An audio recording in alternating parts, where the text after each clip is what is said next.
பொண்ணுங்களை பற்றி அப்போ எனக்கு ஒரு விஷயம் புரியல. எவ்வளவோ பண்ணுறோம், பொண்ணுங்கள ஒரு மேட்ராடான்னு பசங்க சொல்கிறத நம்பி ஏமாந்துட்டேன். என் பேர் தேவா. இவன் என் மாமா பொண்ணு, வசதியான ஆள். இல்லைண்ணா இங்கே நின்று எதுக்கு நான் இவ கூடலாம் பேசிகிட்டு இருக்கேன்? தேவா,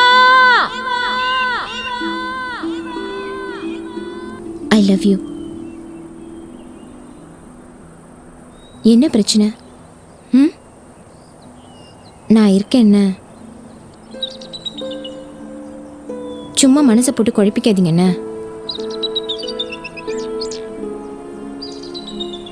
என்ன வேணும்?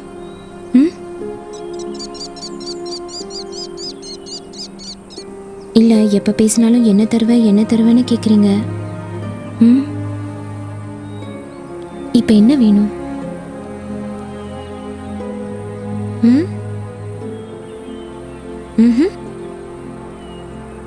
இப்படி மூச்சுக்கு 300 தடவை என்ன வேணும்னு கேட்குறாளே, வேற என்ன வேணும்? உங்கள் அப்பாவோட சொத்து தான் வேணும்.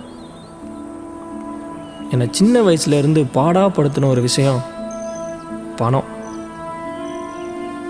இந்த பணத்தால் எனக்கு ஏகப்பட்ட பிரச்சனை. அதான் இனி பணத்துக்காக ஓடி அலையாமல் உட்காந்து சாப்பிட்லான்னு முடிவு பண்ணிட்டேன்.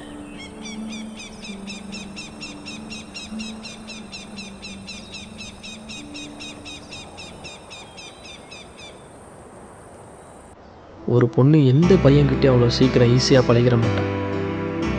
அப்படி அவள் பேசி பழகி இவன் தான் நமக்கு எல்லாரும் முடிவு பண்ணி ஒரு லிமிட்டை தாண்டின பிறகு அவன் நினச்சாலும் அந்த ரிலேஷன்ஷிப்லேருந்து வெளியே வர முடியாது. நான் என் லைஃப்பில் பண்ண மிகப்பெரிய தப்பு அன்னைக்கு அவள் கையை பிடிச்சி அவகிட்ட அப்படி சொன்னது தான்.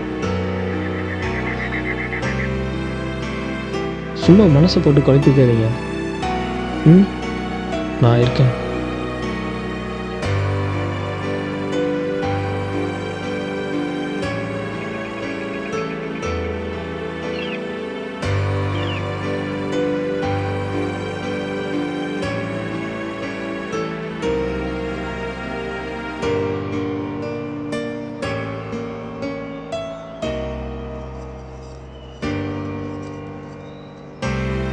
அவள் அதை ரொம்ப சீரியஸாக எடுத்துக்கிட்டான்.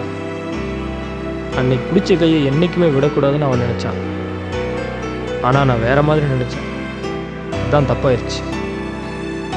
ஒரு பொண்ணு இப்படி தான் இருப்பா அப்படி தான் இருப்பான்னு நம்ம எப்படி நினச்சாலும் அது உண்மையாக இருக்காது. அவள் வேறு மாதிரி இருப்பாள். அன்னைக்கு எனக்கு அது புரியலை. அன்னைக்கு நான் நினச்சதெல்லாம் அவள் கூட இருக்கணும், அவ்வளோதான்.